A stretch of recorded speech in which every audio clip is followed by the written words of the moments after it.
Hello, everybody. Dan Cleary here with a little Rareform Radio disclaimer because I am an absolute moron.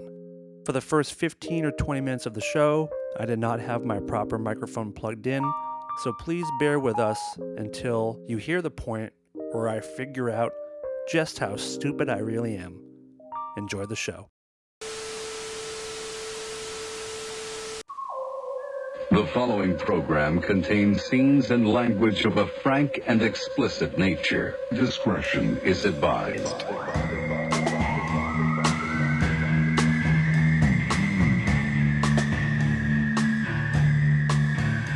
You know what I haven't done in a really long time? All right.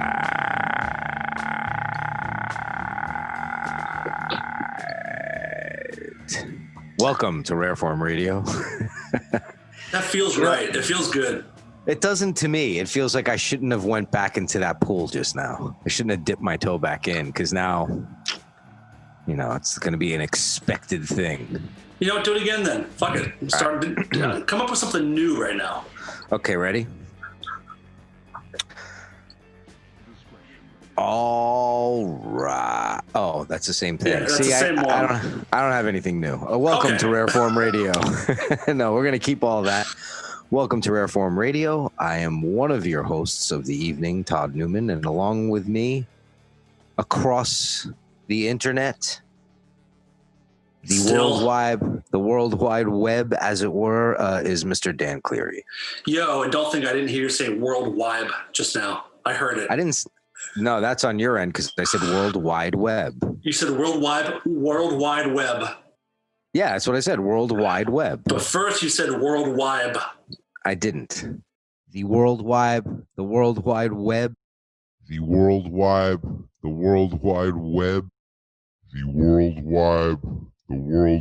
Web. That's your shitty fucking system that you have, whatever bullshit internet you got going on over there. Because you're all blurry and pixelated, and half the shit that you say doesn't even get to me. I'm just reading your lips basically at this point. Are you serious? No, I'm just okay. Kidding. All right.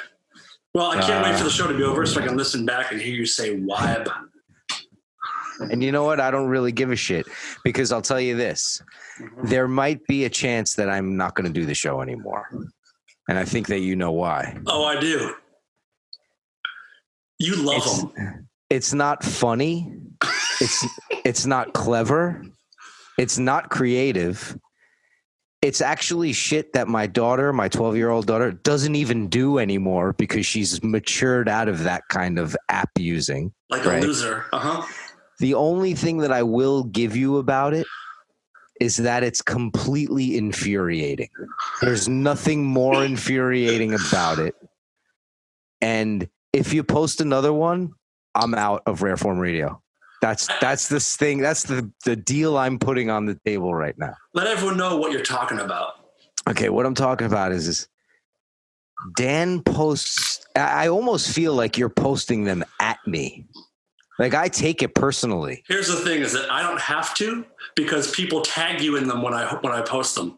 I know, and I'm going to block those people too because Dan does these fucking app videos where it's like him with tits and as Britney Spears and I don't even know who the fucking stars are of the day, Cardi B or whoever. Yeah. They're creepy, they're not funny, they're disgusting, and they're infuriating, and I want to put a stop to it. They're also a smash hit on my feed. You know, well, yeah, a bunch of people who are friends with you because they're like-minded and they're jerk-offs too. I gotta say, the most comments I get are from supporters of this radio show. Yeah, well, of this podcast. I don't really give a fuck. I really don't give a fuck. I hate them. Nothing makes me more angry. There's like shootings going on in Canoga Park. Isn't that where those shootings were? Kenosha, Wisconsin, but yeah. Okay. Same. Canoga Park. There's probably that too. I mean, that's like the Canoga Park of Wisconsin, I think. Basically. Like I watch that shit on the news. I fucking can't get a cup of coffee without it being a big deal at Starbucks. Everybody knows all my fucking gripes. Nothing makes me angrier. Like, I might have to unfollow you. I won't block you, but I might, because I can't see them anymore. Dude, Because I open the thing up, like I open it up and I'm like, like it's like, turn away, look away. I think it seems like the videos that I post are the worst part of Trump's America for you. Yeah, exactly. That's exactly right. Yep. It's exactly right. So, listen, I'll tell you what. If Biden wins, I won't post any more of those for 2 weeks. No, if Biden wins for his entire term. Oh, I don't know his if I can do entire that. term. I need the attention and the validation. Yeah, I know that you do. That's why it infuriates me so much. Yeah. Like, it makes me feel good. Like, the attention. I'm going to check it now because I haven't checked in a few minutes. There might be other comments on it. It's so exciting. What do we got? Well, just 4 likes. Fuck. So what you're saying in essence is that you're willing to put your egotistical, immature need for attention over the possibility of a Democratic president. Yeah, I think so. Okay. I want to know where you stand. I definitely, I lean blue for my voting and everything, but just like every American, I'm completely fixated on my own happiness and whatever makes me feel good in the moment. Right. And it's the fact that that's what makes you feel good that's infuriating to me. Oh, that part makes me sad too, if I'm being honest. That part is not, I'm not stoked with how it makes me feel when I get oh my God, another one, keep them coming. This is the best part of my day.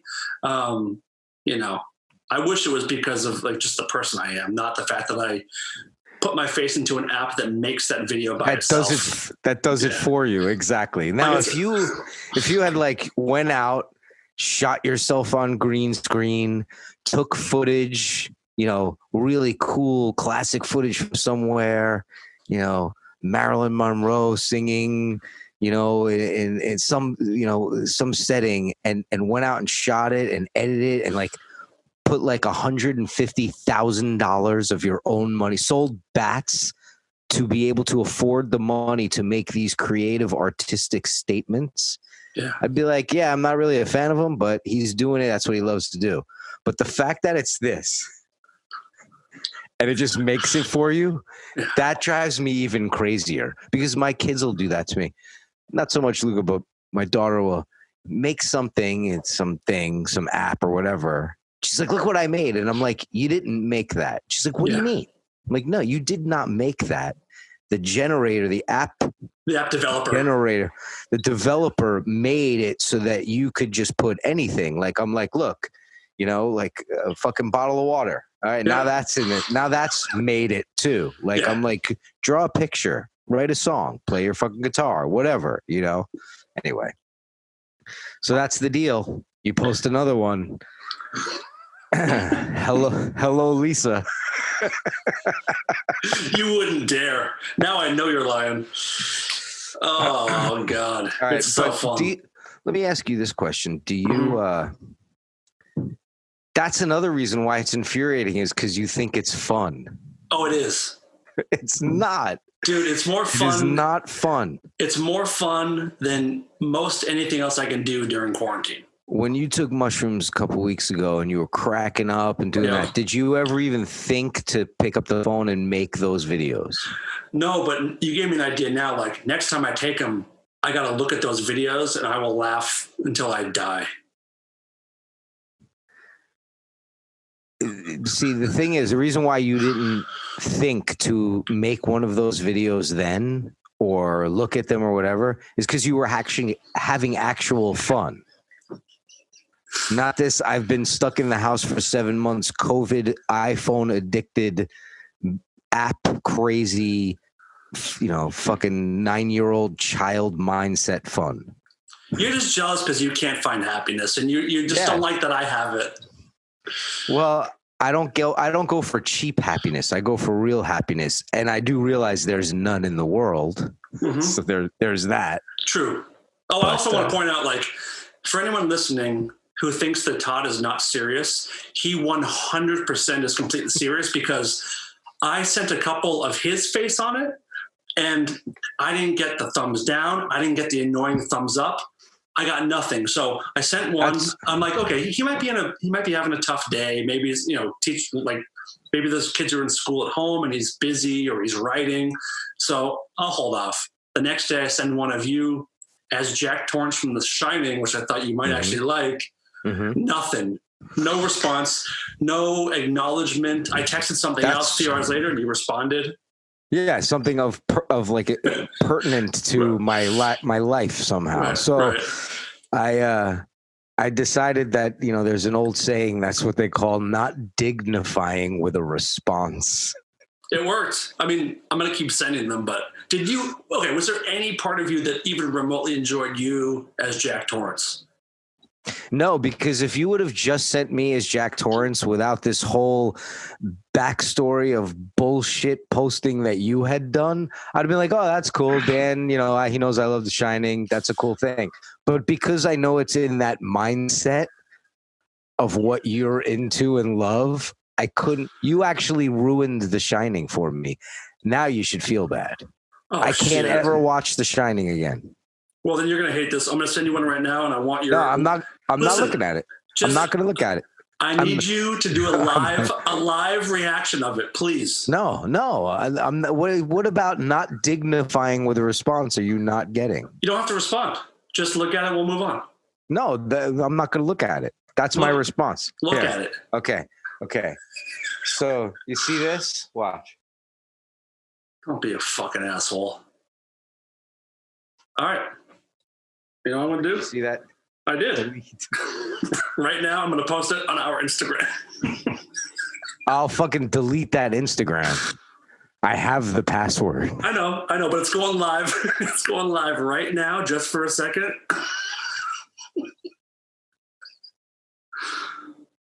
And I'm going to post it all night long. And I'm going to change the password. You really don't want me to do this show with you anymore, do you? I do more than anything, but I know you don't want to do it, so I'm trying to set you free.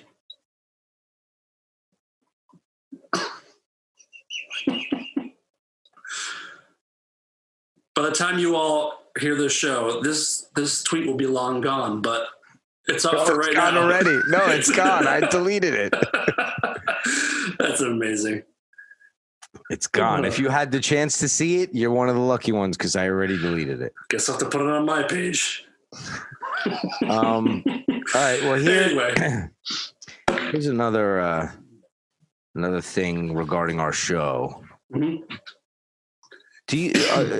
I know the rareformradio gmail.com, which we would rather you just Instagram us if you want to send us a message or a question, but for any emergency reason, you needed to go to rareformradio at gmail. Or if you're not on Instagram or something. Right. You most certainly can. I don't check it as much, but do you have it able to check? Like, is it on your phone? Like, is it something you check often? No, almost never. Okay. It's something I don't check all that often, but I do check it sometimes. And I got something from Apple. Rareform Radio is charting on Apple Podcasts. Hi there. Congratulations. Rareform Radio is now ranked number 165, which, is now ranked number 165 on Apple Podcast Comedy Chart. You're shitting me. Wait, there's more. In Slovakia. Oh, God damn it. Look, I swear to God, look at the email. Oh my God! Please screenshot that and send it to me. That's going to go up on our Instagram immediately. So, I just got so proud for a millisecond. You know me, and sure, I have pride and all that, but I don't go nuts over it. You know what I mean? And I was like, oh, okay, this charting 165. I mean, there's fucking. for comedy. It's not even all podcasts, it's comedy. There's probably like 166 comedy podcasts. Sure. But then it was almost like, did someone send this as a joke? Like I was about to say to you, it is a perfectly crafted joke if you think about it. Congratulations, Rareform Radio is now ranked number 165 on the Apple Podcast comedy chart in Slovakia. Slovakia. I'm going to change our Twitter tonight to be the 165th most popular comedy show in Slovakia. Are we that terrible? Holy shit. Not in Slovakia, we're not. But that's the thing, God. too. But that's the funniest part, too, is how much comedy are they ingesting in Slovakia that we got to number 165? It would be, I could see the joke being, you're the number 2 podcast, charting number 2, and you get all excited in Slovakia. And Okay. even that's a funny joke. But 165 in Slovakia? I gotta change our Twitter right now. The 165th funniest podcast in Slovakia. Yeah, wait, I'm gonna send it to you right now. There we go. It's on our Twitter. Dude, that is the funniest fucking thing I've ever heard. That's why I was banking on that you didn't see it, because I wanted to save it for tonight. I just sent you the screenshot of it. And the way that you delivered it was beautiful too. Because for a second I was like, holy shit, we've been doing this for 10, 11 years. Maybe it's starting to catch on. But now we know it never will. It's never going to catch on, not even in Slovakia. 165. Not even like a cool country in Europe. It could have said 165th funniest podcast in some country in Europe. Yeah. In Berlin or something progressive city. Yeah, England, whatever the fuck, but Slovakia. Wow. So listen, so whoever is our Slovakian listener, you have to send us an email or something. Gotta know. Well, what we need to do is, because I honestly believe that there's 165 shows that Slovakia gets streaming, and we just entered at 165, which makes us part of the chart. Which basically just means technically our show does play there. Right. Technically our show does play there, and probably one person clicked on it, right? Whoever that one person is in Slovakia, our biggest Slovakian fan. We're talking to you. We're talking to you, and I want you to send us a picture, a cool picture of yourself, because I will get T-shirts made of our number 1 Slovakian fan. And I was going to say, if you really are someone in Slovakia that listens, hit us up, prove it, and we will send you a T-shirt of your choice. Yes. That's incredible, dude. I mean, incredibly embarrassing, but it's incredible. Or we'll send you government papers to get your ass out of that fucking hellhole. Dude. That's funny shit, man. That's Phony really passports in Slovakia. Oh, man. I can't get over that shit. Did you see this Ron Jeremy news? No. Ron Jeremy, I guess, got in trouble for some kind of sexual assault shit a little while ago. I heard about that. So he just got hit with 20 more counts of sexual assault, including raping a 15-year-old girl, which is obviously a minor.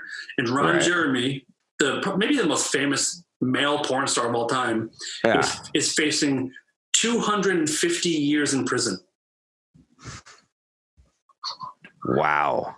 And he's one of those guys where just by looking at him, you wouldn't think he's a pervert or a sex offender. That's a joke, right? Yes, it is. Have you ever met Ron Jeremy?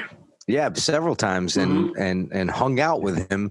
And in fact, there is a film somewhere out there in the ethos. It's not streaming, so don't look for it. There's a film called Love and Happiness. And Dave and I played a clip on it when we were doing Spread TV. We had Ron on as a guest. And we played a clip of it because it's an independent film that a friend of mine made, a very low budget thing, and I was in it as an actor. And there's a scene where I'm supposed to be working on a car in a garage. It's up on a lift, and these guys come from behind and handcuff me to under the car, and they lower the car on the hydraulic press and kill me. And Ron's one of the killers. Oh, no kidding. Yeah, so we played that clip for him, and he like remembered and knew everything about it and everything. But I've met Ron several times, and you know, Dave knows him, and, you know, a bunch of people know him. But he's always seemed like a nice guy to me. I mean, if those things are true, that's horrible, especially because this is a guy who fucking gets laid for a living. Used to, yeah. Yeah, used to or whatever. But you know. If it's true, fuck him. If it's not, that's horrible that he's gonna get railroaded. But I don't know anything about the case, so excuse me. So I don't know. Don't say fuck him because listen, you're part of the Hollywood elite, which means you're in the same club as him. I'm not part of the Hollywood elite, and QAnon is gonna have a field day with this one.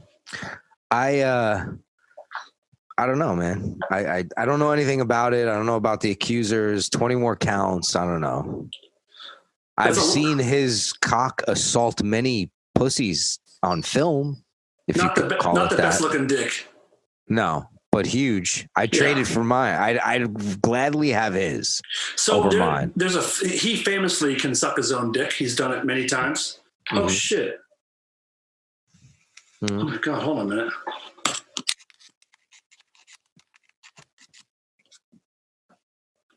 Can you hear me now? I've been able to hear you the whole time. Can you hear me better now? Better. It's more muted, but better. Less. But it didn't sound horrible before. I didn't have my microphone actually plugged in. I could hear you better now. All right, cool. So Ron Jeremy can famously suck his own dick, and I'm wondering if he was your inspiration when you tried to do it yourself. I don't think I knew about Ron at the time of my trial, so it was an improv thing spawned from my own mind. Yeah, it beats fucking making a meme on a fucking app. Dude, it's so great. I'm so creative. Why don't you try sucking your own dick instead? Listen, I think if you could do that and then you sent me a video of that, I'd respond. A little check mark. Dude, if I could suck my own dick, I've said it before, I would have no Instagram. I wouldn't have a radio show. I wouldn't be married. Yeah. I would just be a homeless dude eating garbage and sucking my dick all day. All day. Yeah, I get it. I understand. And no one would have fault me for it. Yeah, I wish I had that kind of limberness or that size dick. Yep, but alas, neither. Yep. I did get the tongue once, but you should have seen the position I had to get into to do that. We've talked about it so many times, and it's still so great. The sound of you hearing your own neck crack. I thought I broke my neck, and I thought, oh shit, my parents are going to find me in this position and know exactly what I was doing. Yeah. And there's nothing I could do about it.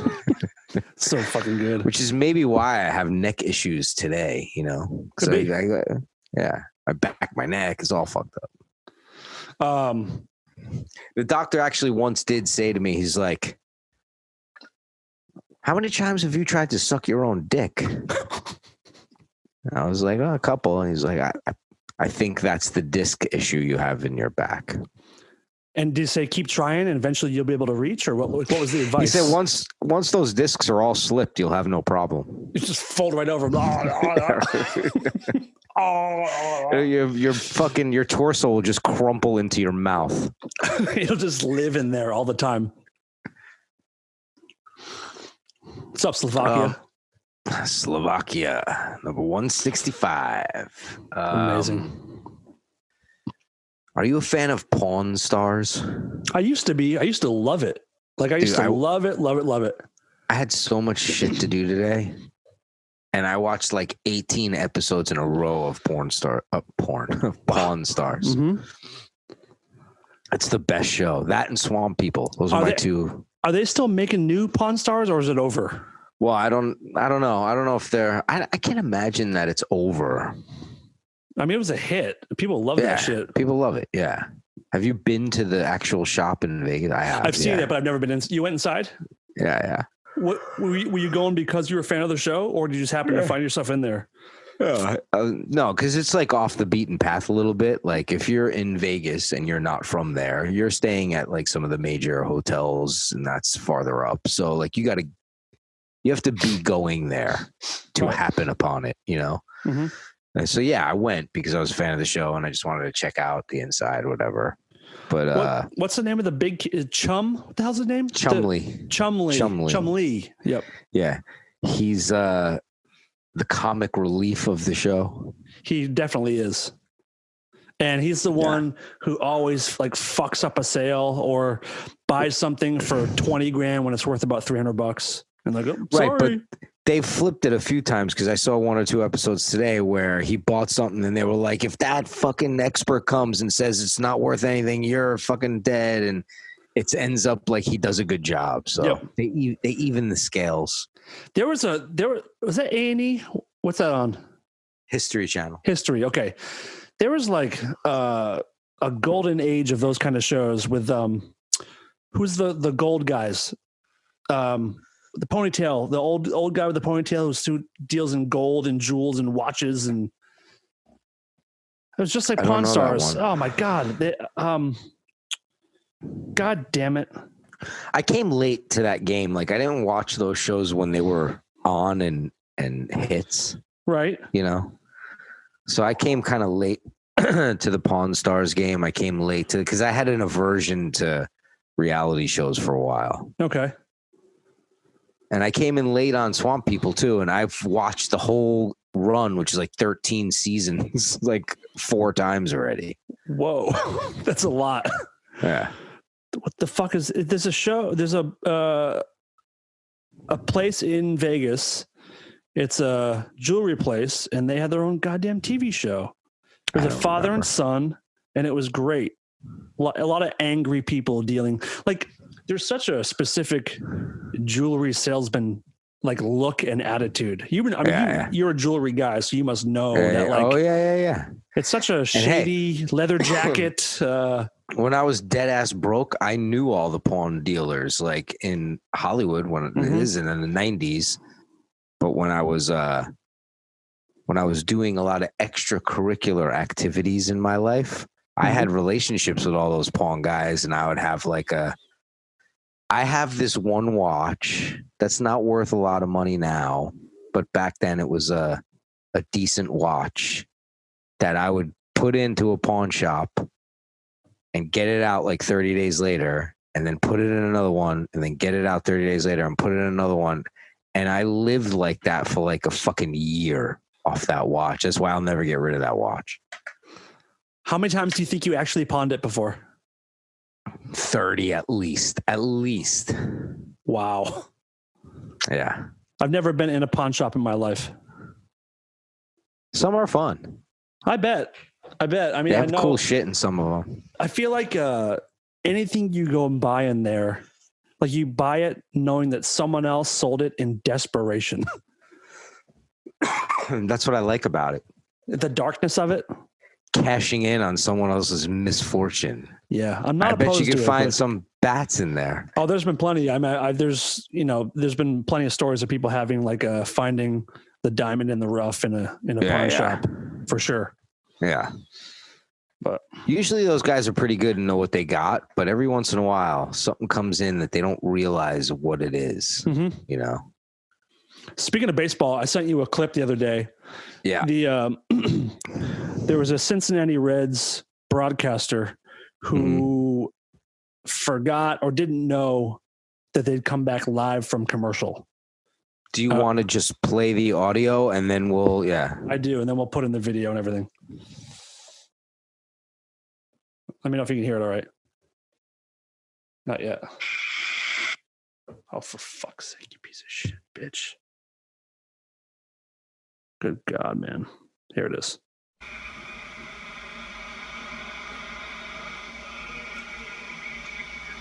The fag capitals of the world. Reds Live, the pregame show presented by Ray St. Clair Roofing. 3-0 ball game with the Reds in front of the Royals. We go to the top half of the fifth inning. Castellanos to lead things off. Jim Day's going to be taking us the rest of the way through this game as Holland takes over on the mound. I made a comment earlier tonight that I guess went out over the air that I am deeply ashamed of. If I have hurt anyone out there, I can't tell you how much I say from the bottom of my heart. I'm so very, very sorry. I pride myself and think of myself as a man of faith. As there's a drive in a deep left field by Castellanos, it will be a home run. And so that'll make it a 4-0 ball game. I don't know if I'm going to be putting on this headset again. I don't know if it's going to be for the Reds. I don't know if it's going to be for my bosses at Fox. I want to apologize for the people who signed my paycheck, for the Reds, for Fox Sports Ohio, for the people I work with, for anybody that I've offended here tonight. I can't begin to tell you how deeply sorry I am. That is not who I am and never has been. And I'd like to think maybe I could have some people that could back that up.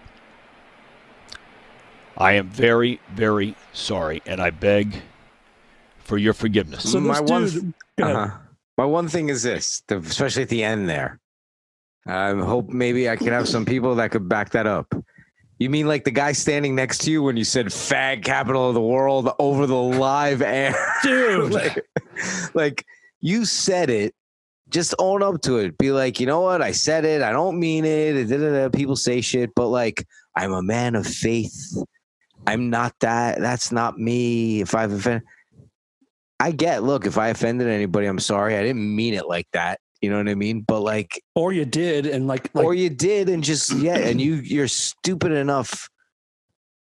You're not intelligent enough to understand that your job is mostly on-air stuff, and just don't say shit like that at fucking work ever. This dude has worked for the Cincinnati Reds for so many years, and you'd probably assume that before that he was probably in TV already. And I think everyone who's ever done TV or any kind of, radio, anything around microphones, you learn pretty early, assume you're always being taped. Right. Always assume someone's recording. Yeah. So like they were in Kansas City, and apparently he referred to Kansas City as one of the fag capitals of the world. And my favorite part of the entire thing is mid-apology, heartfelt, coming from the heart. He stops to make a home run call. Like the broadcaster in him couldn't resist. Yeah, the broadcaster. Yeah, right. Did I say that? Yeah, you did. I'm a little English now. It's all right. The broadcaster. He stops to make the call, and it's so bittersweet because it's a home run. He can't be excited about it, and it's probably the last call he's ever going to make. Yeah, which is kind of poetic. Mm-hmm. Yeah. Well, look, here's the thing. You said it. You can say, I'm not like that, like, I'll admit I say shocking, fucked up shit behind closed doors to people that are my friends who understand that I'm just joking, but it does hurt other people. And I would never say it like that. Right, I get what he's trying to say. Maybe he really isn't, and he was just trying to impress the guy, or or maybe he is just, if he's a man of faith, that was probably not far off from what he fucking thinks. That also went through my mind. Like, if you're, for the most part, like, the Bible is not super stoked on gay people, depending on how you interpret it. Don't start your apology with, I'm a man of faith, as a way to dig yourself out of the hole, because that just puts more dirt on top of you, pal. That, and also, like, if you're a man of faith, I thought you're supposed to, like, not try to hurt people and not cast whatever the fuck they say. Yeah. Aspersions, or I don't know what they say. But what a fucking idiot. That might be the best part of this baseball season so far. Pretty great. Now, what's going on with baseball and basketball, I know that they're not playing games because of what's going on, and yeah, things are. I mean, people know that the U.S. is in a pretty wild political, racial situation. Yeah, for you fans in Slovakia that don't know what's going on here in the States. We're talking to you, buddy. Yeah, so there's like a civil war happening right now, and it's mostly started from police violence towards mostly black people, and it's been going on for hundreds of years, and there's been protests happening for months now, and athletes are starting to not play games just to kind of bring attention to, like, there's the basketball players stopped for 2 days in the middle of the playoffs just to bring attention to this shit. And like, you think a lot of these guys, like all you want to do is win a championship. That's the most important thing about being an athlete. And they're finding this to be a more important thing. And baseball's doing it. Hockey's doing it, which is like the whitest sport I can think of. They're like, I couldn't name you one black hockey player. Right, but also hockey has a big Canadian, if not more than the U.S. And weirdly, like, a lot of players come from Canada, and they're a white. Let me be careful how I word this. They're predominantly white fan base. Well, not fan base, but the people who go into hockey are predominantly white people who live up in Canada, right? They don't have what we have here as far as the racism. They really don't.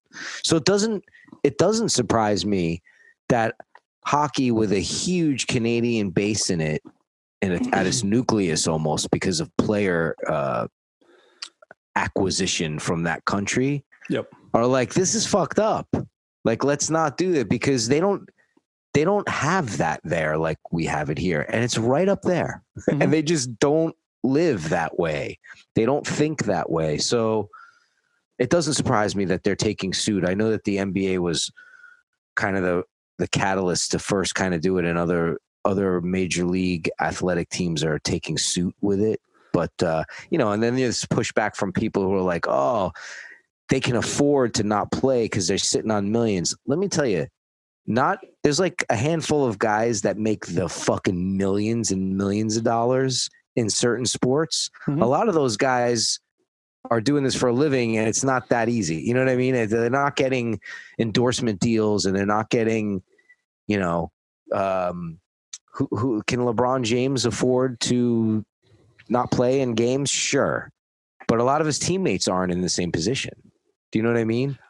Absolutely. Yes. So, but I've been hearing a lot of pushback of like, oh, that does nothing. Now they get to take a night off from work, which I guess Jared Kushner said, like, they're just taking a night off from work. And it's like, really, dude? That's what you got from that? You're a little out of touch. Yeah. Says the whitest person in the country. You know what I mean? Like, whatever. Yeah, it's unbelievable. So the Red Sox have one black player. His name is Jackie Bradley Jr. And he's been there forever. Amazing dude. People that I know that know him say he's a great human being. So he came to the team the other day. It was the day of the RNC when Trump was going to speak. And he went to his teammates and he said, guys, I'm not going to play today just out of solidarity with what's going on, but I want you guys to play if you want to play. They decided as a team to stand behind him and also not play. So they postponed the game. Right. Which is surprising because Boston's full of racists. It's like one of the most racist cities in the country, like for real. I know.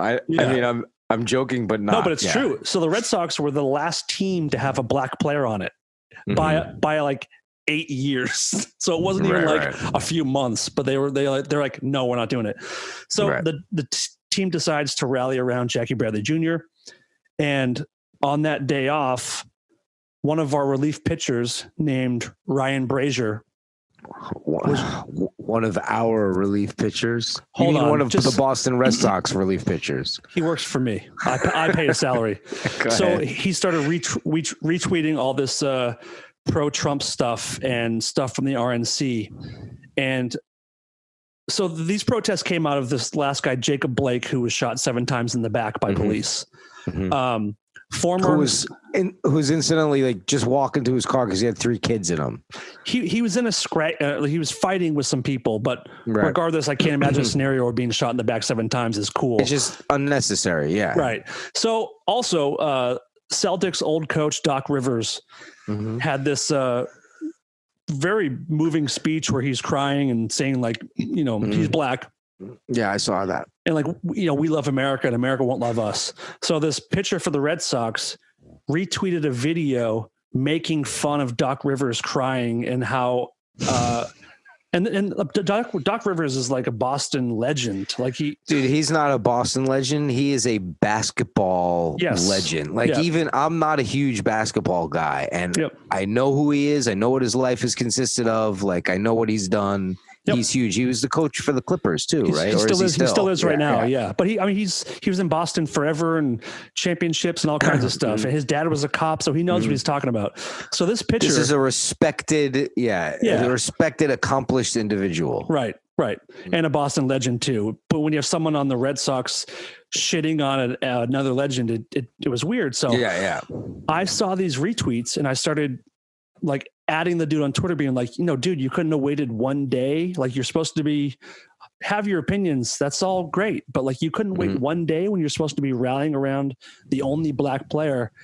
And I don't know how it happened, but the Boston beat writers picked up on my tweets and they did investigating. And now it's become this, like, I got a message from a Boston sports writer saying, thank you for bringing this to our attention. We had no idea, writing a story about it now. Now it's become this big story in Boston where they're asking the player about it in interviews after the games. And he's had to go around and apologize to Jackie Bradley, apologize to the 2 black coaches. And now all the fans want him off the team. Gone, yeah. Let me ask you this. Are you sure that there's not going to be any backdoor mail slot on this story that's going to fuck up your tweet fame? I checked this one. Okay. I just wanted to make sure you checked. This one I checked. Yeah. And hopefully those journalists don't get a hold of your Instagram page. Oh, they will. And I'll get even bigger, dude. Just wait till I get on TikTok. I need to get on TikTok. Oh God, dude, don't. When I start doing the dances, seriously, dude? If you get on TikTok, I'm gonna physically assault you.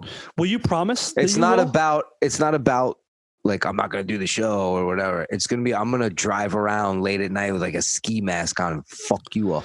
You're an ex-junkie, and I'm sure there's times that either you've said or someone said, listen, if I get high again, beat the shit out of me. If I get on TikTok, I do want you to hurt me physically. Okay. All right. And I'll gladly, I will help you. I will be your friend. If you see me do that, like the dancing and like the thing where you go up to the screen and you pop back and you're in a different outfit, I will beat your wet ass pussy to death. Wait a minute. I might do that outfit once. Where I come in all disheveled and come back and I'm beautiful. Oh my God.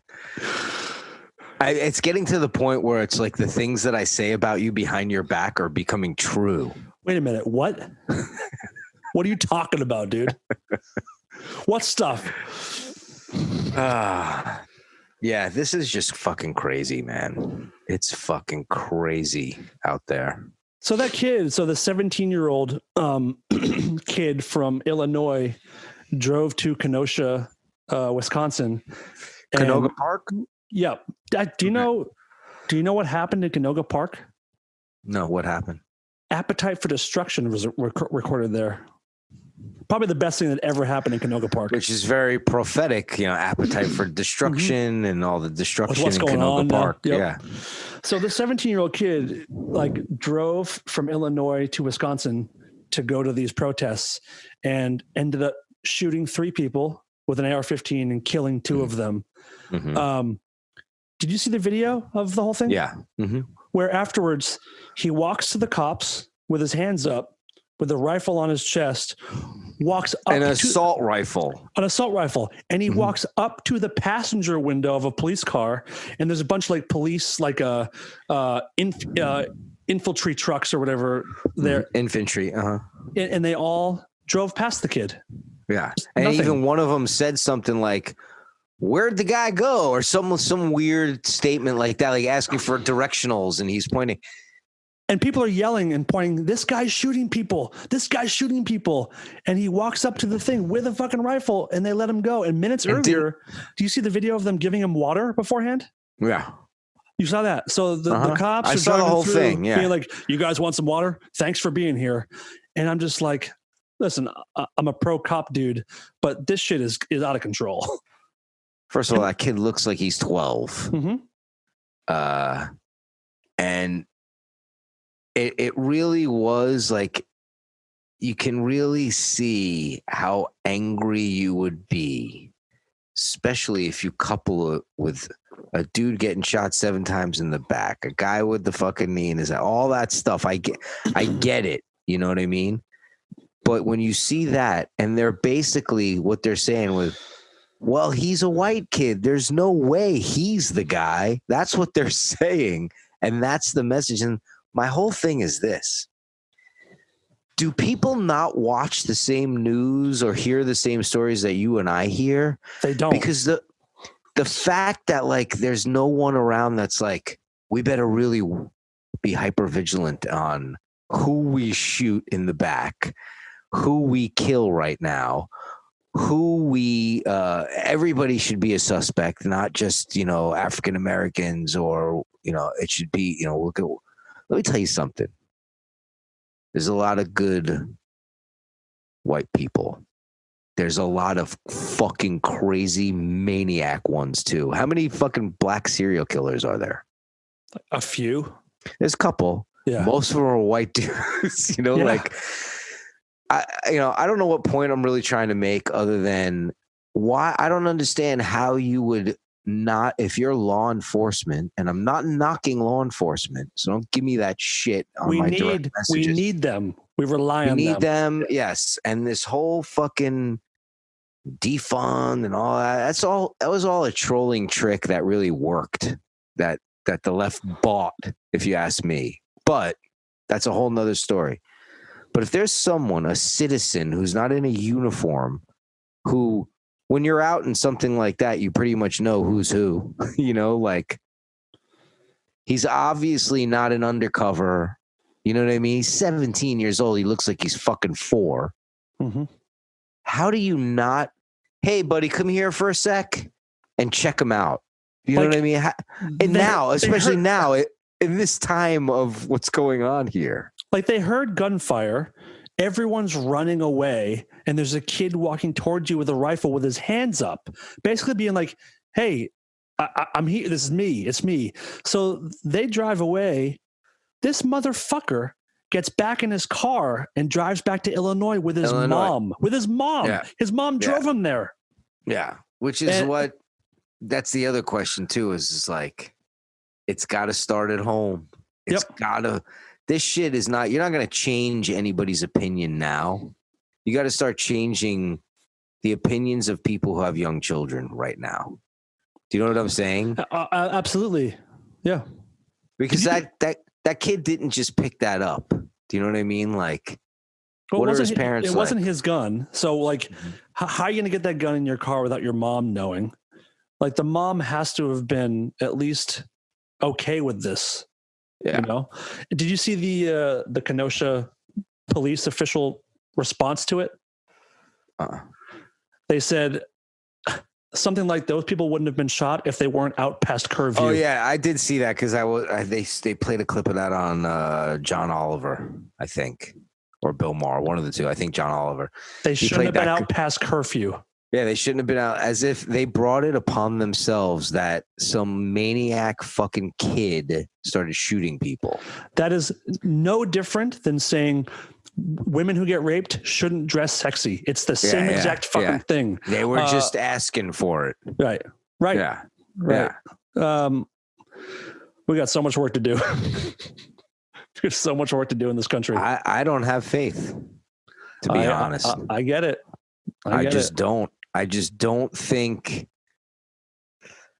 there's the human being side to consider. What human beings are, what they're capable of, and what they fall way short of. Insecurities and egos and this and that. And there's like a lot of work just on the human being level. But then take it out of that category and put it into the American level. Do you know what I mean? Like, there's our country, let's admit it, is made up of mostly stupid people. I don't know if it's like that in every country. I would agree. Yeah. I think we're pretty stupid. Yeah, we're a stupid country. I'll admit that. Myself included sometimes. Let me tell. Oh, you're definitely included in there. Thank you. I have certain pictures too that prove how stupid you look sometimes. Likewise, I sent you one the other day. I know. Of you.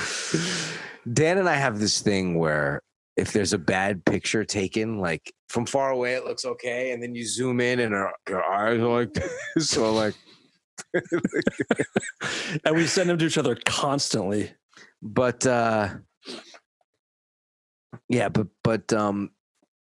really do feel like we're just uneducated. And I'm not saying that as like a Todd fucking rant of like, fuck, people are so stupid. I'm really not. We're uneducated on the whole here. In a sad way, not in a funny way. Yeah, in a sad way, not in a funny way. And even other countries that are under different rule or dictatorships or communist regime or whatever seem more educated in the fullest sense of the word. They might be fanatical, they might be, religious fanatics, or they might be, you know what I mean? But it's just I really don't see a good future for this country. That's a bummer. Yeah. And the people who do have intelligence play the people who don't. Yep. That's the way it's always been here. That's the way it's always been here. And it seems like you get into this position, from what I've seen of people's careers over history, being a history buff. They go in it with good intentions and they're going to change shit. And then they're in the game and they can't play the game that way. So they figure, well, let me play the game the way it's being played and then I'll change it from within. And then they become exactly, they get corrupted. Yeah. And I think that's evident in our consumer culture. I think it's evident in reality shows, how big those people have become, and stars are made from people who are unsavory, unscrupulous, egotistical fucking narcissists. And that's who people praise to. And you could sit there and watch it and be like, but it's mindless TV, or I like the way that they're so fucking such horrible people and it's entertaining. That's why I can't watch those kind of shit. I can't watch housewives shows and the Real Housewives of rotten, disgusting people that people put on a pedestal because they're getting ratings. And I think that's, whatever. I don't see... I'm cynical. I'm not optimist about this. That's why I loved the Osbournes so much, because you get the reality ridiculousness, but you also see a family that has done stuff and that actually care about each other and like get the joke. Yeah. You don't get that with the Housewives, people that are just like detached from reality. Not to say Ozzy is attached to reality, but there's something different. There's something wholesome. There's nothing wholesome about all that other shit. I will say this, and you've had many interactions with him, and I've had tons of interactions with him, and I know some, insiders in that world of theirs. He's way more attached than people think. Yeah. Yep. You know what I mean? He's highly fucking intelligent too. Like, he knows exactly what the fuck's going on. And I agree with you on that. He's got there's some new show coming out now about him. Oh, is there? Yeah. I just saw today, I just saw the promo for it today. Like Rick Rubin was talking about him and a bunch of other people, and he's in it, but I think it's a show. I don't think it's just a documentary. I'm going to be like, when I'm an old man, I'm going to be really, really grateful that I lived through the age of Ozzy Osbourne. Yeah. He's truly one of my favorite people in music. I don't know him personally really at all. I've met him a couple times, but don't know him. But musically, that voice, he's easily maybe my favorite voice of all time. There was one time, one of the greatest moments that I had in a vanity narcissist way was with him. Okay. He had watched Morning Sun. Oh yeah. And I was at an art show and he was there. And I always think he doesn't know who the fuck I am. I've met him several times, but I always think he doesn't know who the fuck I am. And he caught me out of the corner of his eye from across the room, and he fucking beelined over me with his coat and his hair and his glasses, and he beelined over. He's like, I fucking saw the fucking movie. And he started telling me about it. Yeah. And he started telling me about what he liked about it and the scenes that he likes. Oh my fucking God. Fucking. And he's like, fucking great job. And, you know. And so it wasn't knows, just like, hey, saw the movie, good job. He gave you. He wanted to talk about it, and he saw me and walked over, and it was like I you know, people say, "Oh, the movie's good." Like I'm detached. I'm like, "Oh, cool, thank you," or whatever. And but it was a fucking cool moment for me. You know, I mean, I guess he associates me with Dave too, because most of the times I've met him or had any conversation with him was with Dave. But you know. And there was one other time where he said to me, I was over at their house because I was friends with Jack. Okay. Doing something over there. And Luca was an infant. And I bought Luca over there. I didn't hang out there all the time. Don't get that impression. But there was one time I needed to be over there. And every time I had seen him since, for years, like, he would say, how's the fucking baby? And now it's like the baby is taller than I am now. And has a mustache. Yeah, and nicked himself this morning shaving for school. Now it looks like, yeah.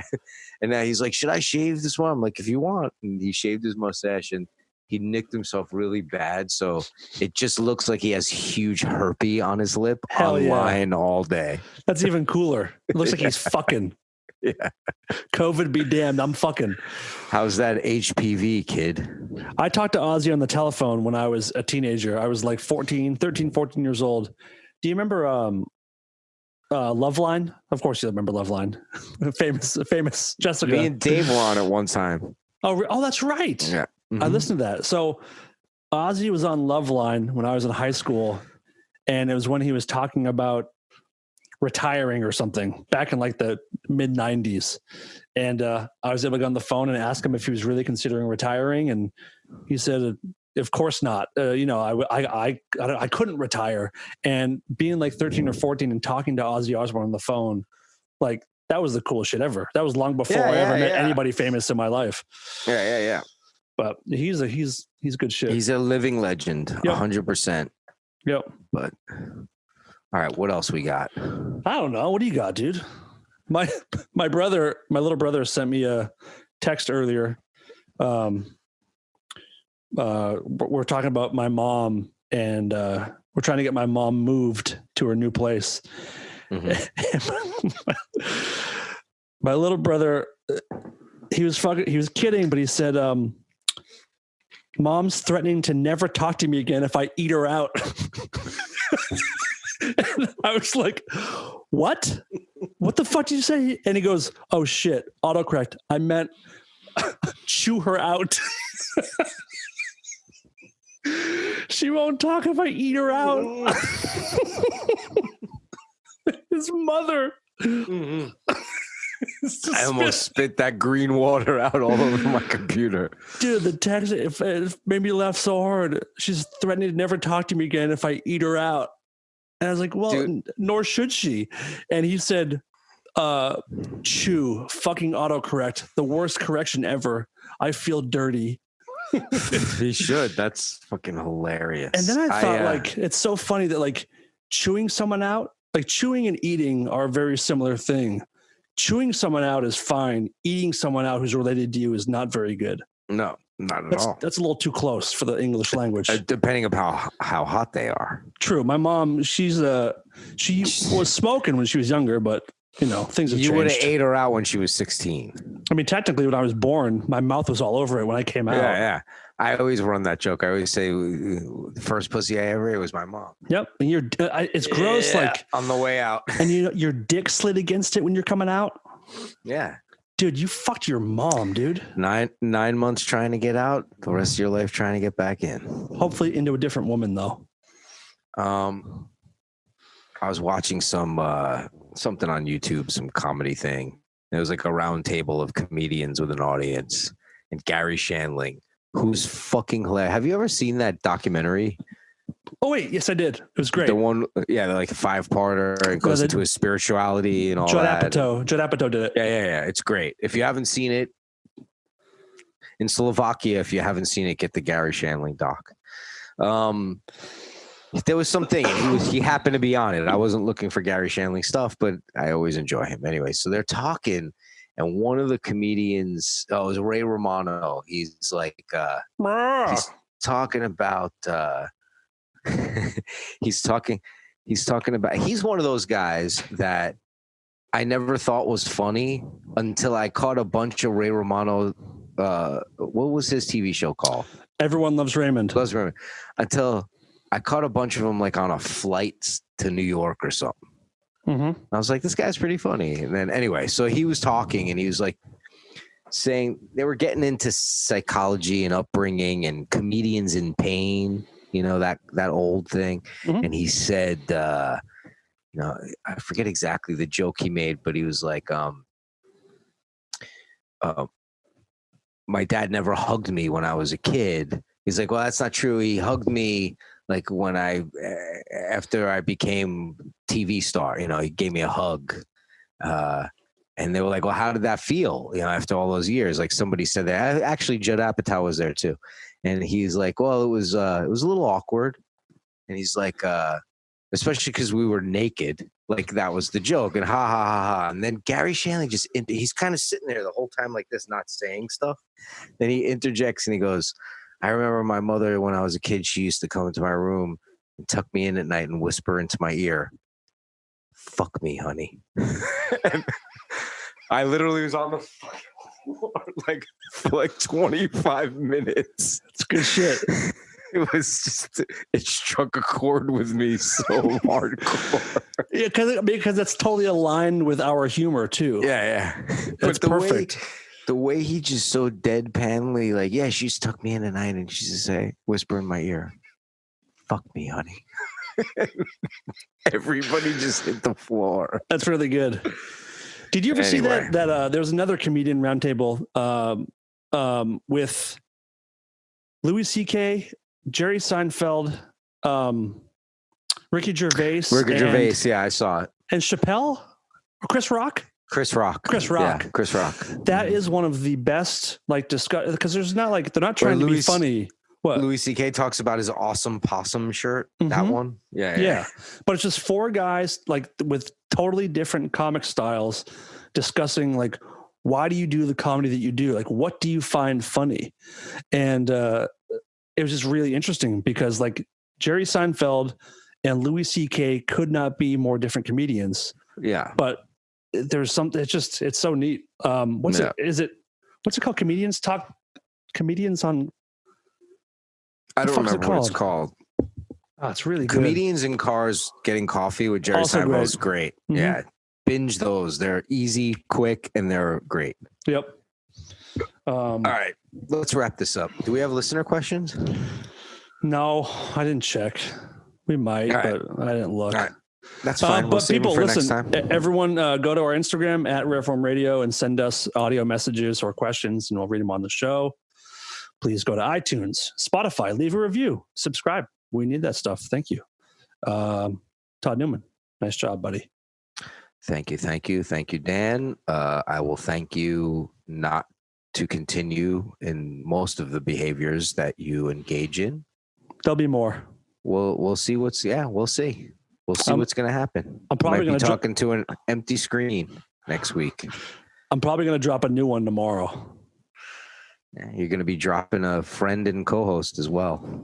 Just think about that. It might be worth it. I don't know. We'll see. We'll see. We'll see if it's worth it or not. We'll see. All right, buddy. You're going to be sitting in that fucking chair screaming into that mic. What have I done? No. All right. We will see you next week. Thank you for tuning in.